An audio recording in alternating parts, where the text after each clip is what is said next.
Quão mutáveis são os nossos sentimentos e quão estranho é esse amor apegado que temos pela vida, mesmo no auge da tristeza.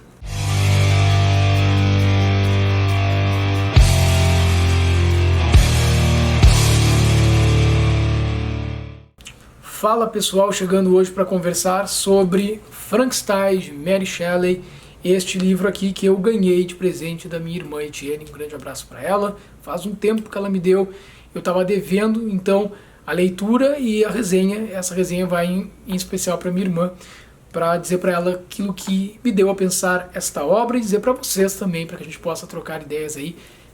Quem já leu a obra me dizer o que achou, quem ainda não leu, quais as expectativas que tem com relação à leitura. Vou tentar não trazer spoilers, falar sobre a obra, aspectos mais gerais e situações que essa obra me deu a pensar e mexeu aqui comigo, né? Bom, uma temática central de Frankenstein é a questão da solidão humana. Por que a gente cria, por que a gente busca novas possibilidades, inventa muitas vezes até as pessoas com as quais a gente convive, dá características a elas, dá vida a situações e amizades que muitas vezes já estão até mortas, né? E eu acho que o mais interessante da obra é, na sua totalidade, são, na verdade, os diálogos que vão sendo travados aqui. Eu preciso dizer para vocês que eu li esse livro depois de ter lido Moby Dick e de início me remeteu algumas coisas à obra do Melville, porque o que acontece aqui é que nós temos um romance que começa de forma epistolar com a narrativa do capitão Valton, que manda cartas para sua irmã falando das suas aventuras no mar. Este início aí dele contando por onde ele estava andando, o que ele vinha descobrindo, o que não vinha acontecendo de importante ou o que tinha de importante, essa parte não me pegou. Não me pegou e eu tomei um susto, porque eu estava com uma expectativa tão alta com esse livro que eu disse, só o que me faltava, né? Não engrenou a leitura. E aí eu fui dando sequência, eu sempre procuro, já fica como dica para vocês, ler pelo menos ali umas 60 páginas da obra, né? No caso, um livro que tem uma média ali entre 200, 300 páginas, ler uma primeira parte assim considerável da obra para poder dizer se realmente vou seguir adiante ou vou largar, ou vou seguir adiante, como às vezes eu faço, me torturando, né? Não é uma coisa legal de se fazer, mas tá. Tava ali lendo então e me dando por conta que esse cara, o capitão Valton, ele estava conversando com a sua irmã Margarete e ainda não tinha entrado necessariamente naquilo que viria a ser a obra.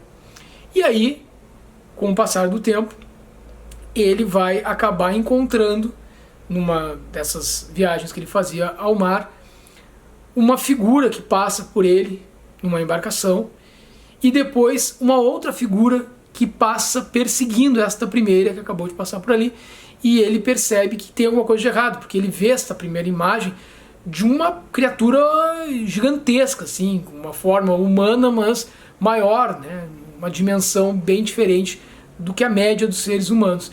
E quando ele percebe isso, ele se aproxima da segunda figura que passou e ele vê que era um homem que estava em captura a esta primeira figura que passou por eles e que ele estava ali à deriva, né? Preso, porque eles estavam numa região com muito gelo, um ambiente muito frio, e ele acaba resgatando este cidadão e colocando ele na sua embarcação para acolher ele, para cuidar dele, para salvar a sua vida.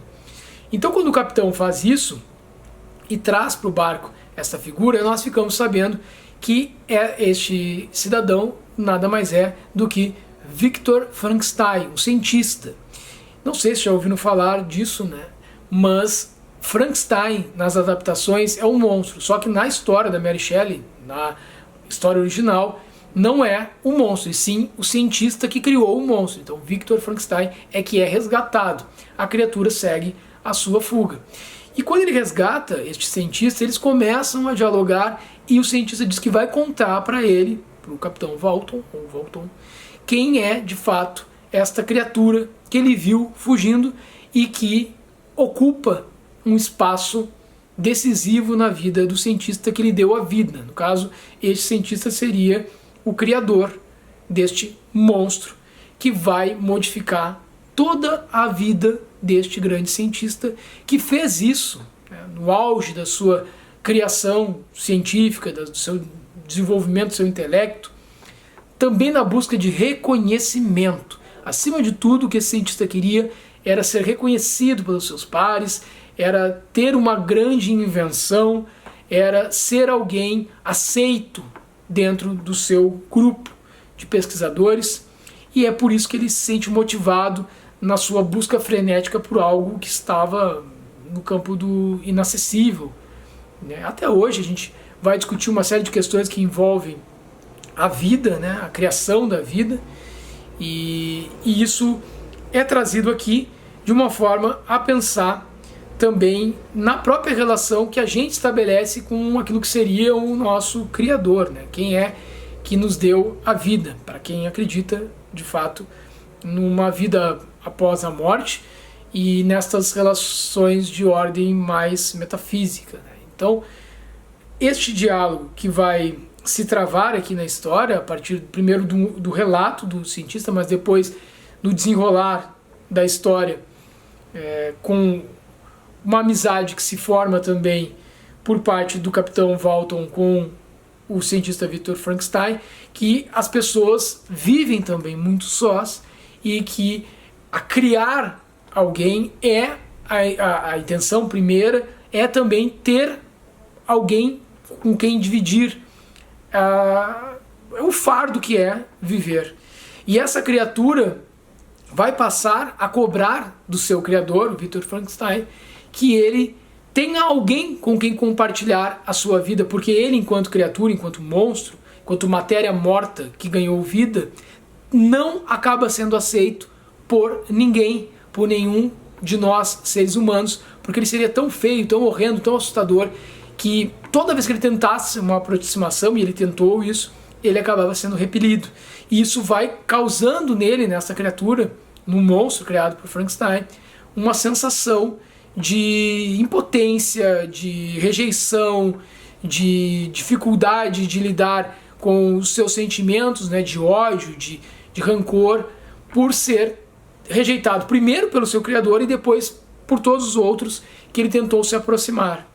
Isso é marcante aqui e isso pode e deve ser transposto para outras situações de vida, para outras situações em que nós, seres humanos, acabamos sendo rejeitados, acabamos sendo colocados à margem, acabamos sendo diferenciados dos demais, daqueles que são considerados a norma.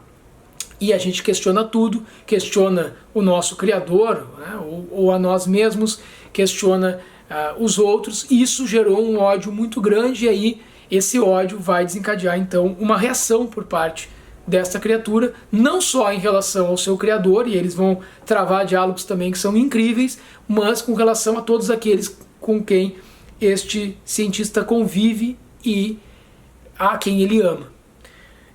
Então essa ideia muito bem concebida pela autora, e ela acaba ultrapassando totalmente uma narrativa que seria de suspense, de terror, de ficção científica, porque vai trazer intrínseco a tudo isso o aspecto filosófico, o aspecto existencial, as relações humanas e, de novo, né, o quanto somos bons, o quanto somos maus.